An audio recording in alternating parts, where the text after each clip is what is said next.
Everyone has talent. You can't overlook any single person. Absolutely. Every team's got, talent, and we've got to respect that, and we got to do our due diligence to prepare. Coach Riley and Coach Kleiman have said time and time again how, they were studying Nichols tape last year thinking that there's a chance they'd play them in the playoffs. And so that, and they're ranked high in the preseason polls for FCS. And so you got to pay attention to that, and you got to, treat them just like any other opponent. You can't overlook them because of a stigma like you talked about. And Coach Kleiman's absolutely right. They have talent, and we got to do our due diligence and prepare. Coach Kleiman also talked about the intro. He still wanted it to be fun when you guys are coming into the stadium, but he said you guys kind of have your hand in picking out some new things. Can you talk at all about that? No, secrets? No, I don't want to spoil any surprises. I'm sure there's things that I don't even know about that are going to go down.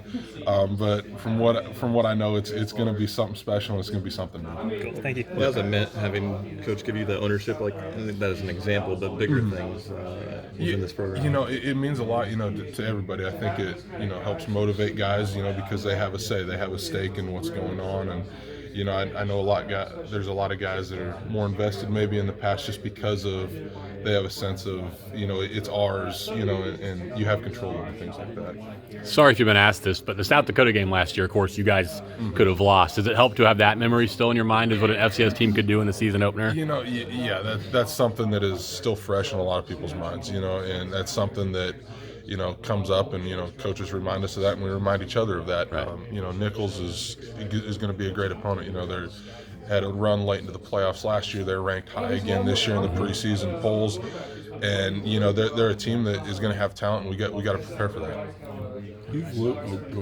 How was the offensive line gelled early this season? We've gelled great. We're in a position to start, 5 fifth-year seniors up front. Guys like Josh Rivas and Noah Johnson are in their rotation too. And we're a close unit.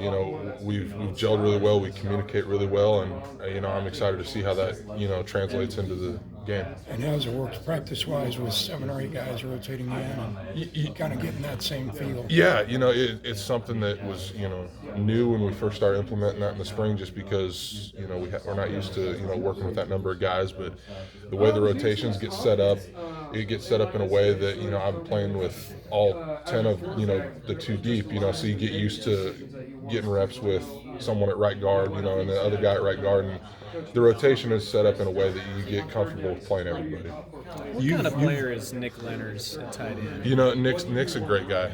He's a versatile guy. Just because of his build and some of his stature, he can move in from fullback to tight end.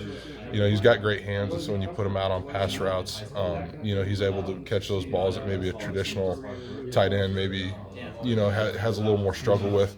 But he's a hard worker, and he's really embraced his role as a fullback and a tight end.